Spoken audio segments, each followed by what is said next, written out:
welcome to another Scraplift Crafternoon. Today we are going to be scrap lifting Sarah Millerhouse. I will put her video up in the corner as I work, and we are going to be doing some stencil work. So I pulled out a piece of the Vicky Bouton paper for mixed media. I didn't cut off the strip yet because normally when I just tear it off, it leaves the jagged border. I don't like that. So I'm going to cut it up after it dries from all the mixed media that I'm going to be doing. I have this very old, like I think 2014 old jar of molding paste that I'm going to use. It's almost all gone. And look, Anna, I actually have a spatula. So let's pull out my stencil. The original layout, I think, had hexagon stencil, and I do have one of those, but I kind of wanted to show you how I store my stencils. Let's see if I can open this without hitting my phone. So this is an album. I purchased 12 of these albums back in probably 10, maybe 2009. I usually purchase 12 albums a year to start with for my year that I'm working on.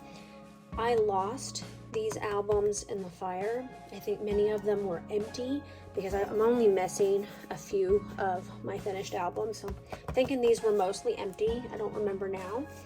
But I used this one, grabbed it for my stencils because I could no longer get them online. I think I ordered them online from joanns.com and just had them shipped to Germany to my APO address. But this is how I store my stencils, and I have quite a collection of stencils. Many of them are 12 by 12. This one's actually a favorite one. Sunburst. Just all kinds of stencils to play with. And I just kind of wanted to show you how I store my stencils before we get started. So here is one of my hexagon stencils. I think it's quite a bit bigger than the one that Sarah used, and this one definitely is. The pink one is a Heidi swap, and I used to buy a lot of my stencils on Peachy Cheap. Now I rarely buy stencils because I've got plenty. This is just a cardboard one that came in a set. I think they're supposed to be a one-time use, but you can see I've used it multiple times. So anyway, you get the general idea of all the stencils. So I'll choose one and I'll be right back. I pulled out this stencil. This is an old stencil. I have no idea where it came from, what brand it is or anything. Sorry about that. I'm just going to use it to put my texture paste on my page. And one of the things that I thought I would be using today is one of my hexagon punches that I purchased last year by Fiskars, and I don't think even the largest one that I have is big enough, so I'm probably going to be pulling out my nested dies instead. But you know, here we go with the mixed media. I'm going to just kind of randomly put this texture paste here on my page.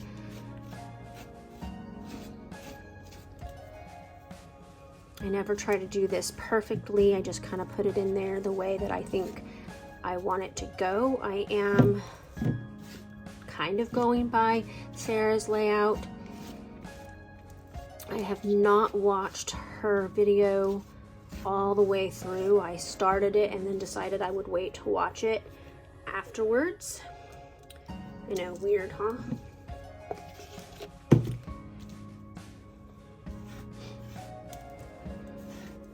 I don't know, does anybody else like the smell of this texture paste? I like the smell of it. Of course, I always like the smell of glue and paper on the first day of school too, so I'm just weird, you know, but y'all knew that. Knew I was weird, right?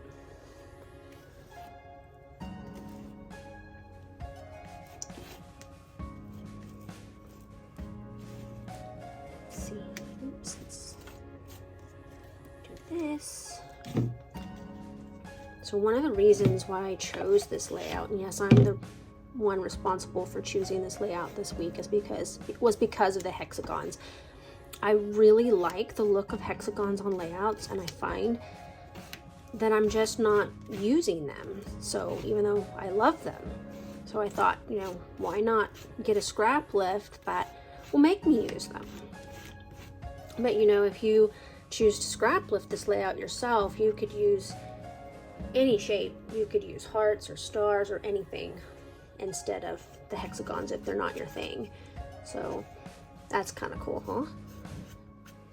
Anyway, I'm going to clean it up a little bit and I'm going to let it dry, and I'll be back to get the wet media on it. Alright, so my texture paste is dry now, and I'm going to add some ink to the paste.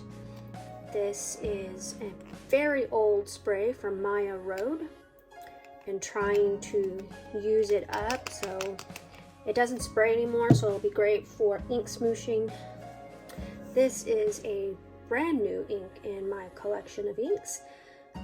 I got it in this month's Hip Kit Club, their color kit. I don't usually buy their color kits, but I really wanted their cut files that they put in there, so I purchased it. And nope, don't feel guilty at all. This is a really lovely blue, so let's get started. I'm going to spray some ink onto my packaging, and I'm going to do some ink smooshing. I like this technique quite a bit. It contains the mess somewhat. I will just spray it on the packaging, and then I'm going to spray a little bit of water to dilute it a tad. It's a pretty vibrant blue. I was pretty surprised at how vibrant it is. Really like this color, and I'm just kind of smearing around on my packaging, kind of get a splotchy look, and then I'm just going to put it randomly. I'm going to make sure that I cover more edges on my layout than on the original layout, because I'm using my layout's more spread out than Sarah's was. She concentrated her hexagons more centered, and mine are spread out, so I wanted to make sure that you could see all of the mixed media work that I put into this layout by making sure I got to the edges. Notice that I didn't dilute the ink with water the second time I sprayed it on the packaging. I decided I liked how vibrant that blue was, and I wanted to make sure that you could really see it. So no water the second time. I'm twisting and turning my packaging to get more of the splatters look that I'm looking for on my background. I'm making sure that there's pretty good coverage. You'll notice that the middle of my background doesn't look really good, but I'm gonna have hexagons there and photos there. You're not gonna see the middle section. I'm cleaning up my packaging a little bit.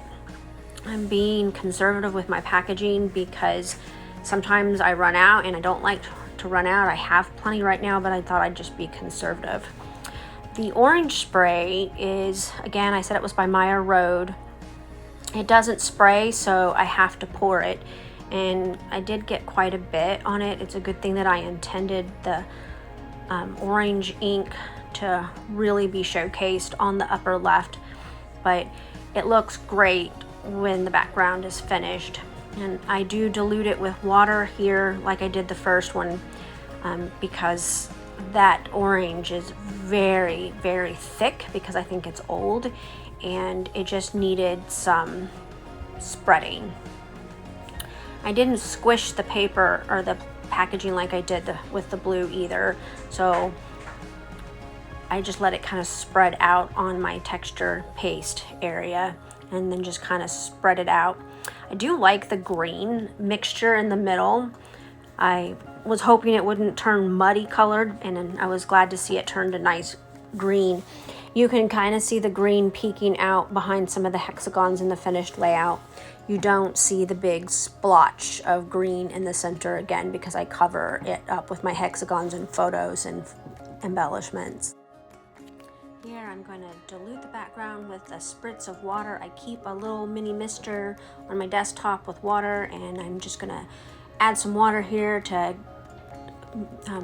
give it a little bit more mixing, and then I'm going to roll my paper towel roll over the top of it to dry it off somewhat, but then I'm going to set it aside and allow it to dry naturally on its own. The original layout had scuffed up edges on the hexagon, so I went ahead and did that here.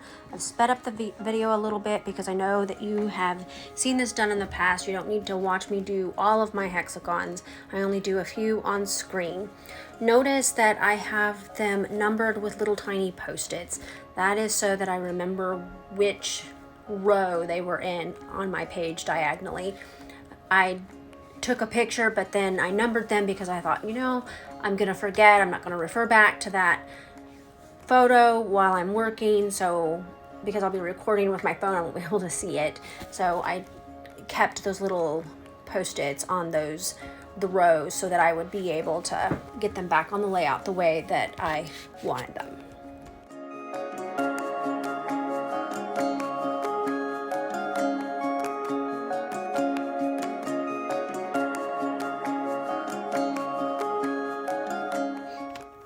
So I'm back. I'm going to start building my layout now.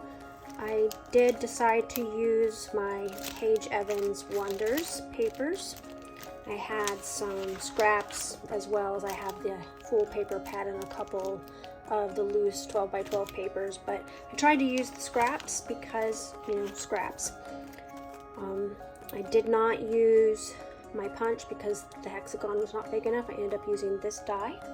It is a Hero Arts nested hexagon die set. So these are some of the papers that I had left over, and here are the ones that I cut down so that I could have enough of the right colors for these photos. So I am going to do some matting of my photos off camera. I'm using some photos from March 2015 of my kids hanging out at I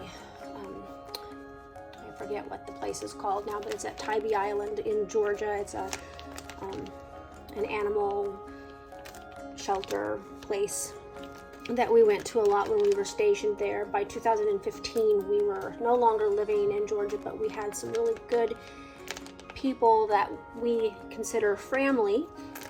If you aren't familiar with family, they are friends who are family, and we've spent many holidays and just various times with this family, and we drove down to spend some time with them on a weekend in March 2015 while my husband was deployed. So let's get started. Now it's time for me to start laying out my hexagons. Again, I'm using the numbered stacks to make sure I get the rows diagonally on the page where I intended. I did lay this layout out off camera so that I knew exactly where I wanted things, and then I numbered each row before pulling them off the page. I also took a picture, which I mentioned earlier, that I can't see while I'm recording, so they may not be exactly the way I originally laid them out, but it's all good and fine. I do move things around quite a bit on camera so that you can see what I'm doing, and then I will glue them down.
photos here.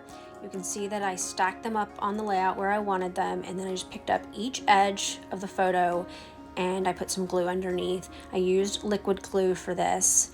I find that helps it to dry fast, and it gets put exactly where I want it. I used some of the cutout labels from my pattern paper for journaling spots at the bottom. You see me glue down 2 here. In the details of the layout at the end, you'll see there actually ends up being 3. The word adventures I wanted to use as part of my title. And now I'm going to play with the flowers and try to get them laid out on the page where I think I want them to go. Sarah did some beautiful detail work on her floral ephemera, and I didn't have time to do that, but it is gorgeous if you can use stickles and Nuvo drops on your floral ephemera.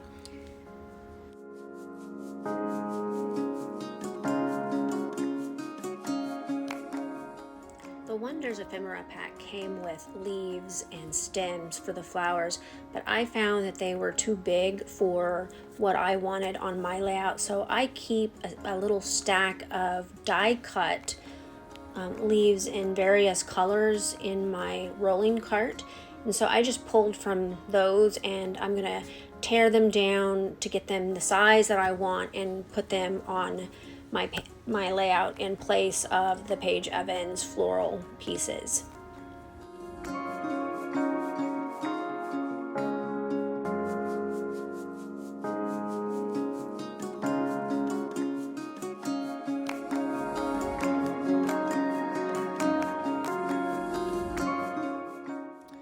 I glued down my layout off camera, and here I am showing you the details of my finished layout. You will note or remember that at the beginning of the video I changed out part of my title. So here you can see the word exciting, and I have changed it out for the word enjoy from another Thickers type package. I wanted that title to stand out more than it did. The exciting just disappeared into that pattern paper. So here I'm going to give you some of the details. I did use foam dots on my flowers.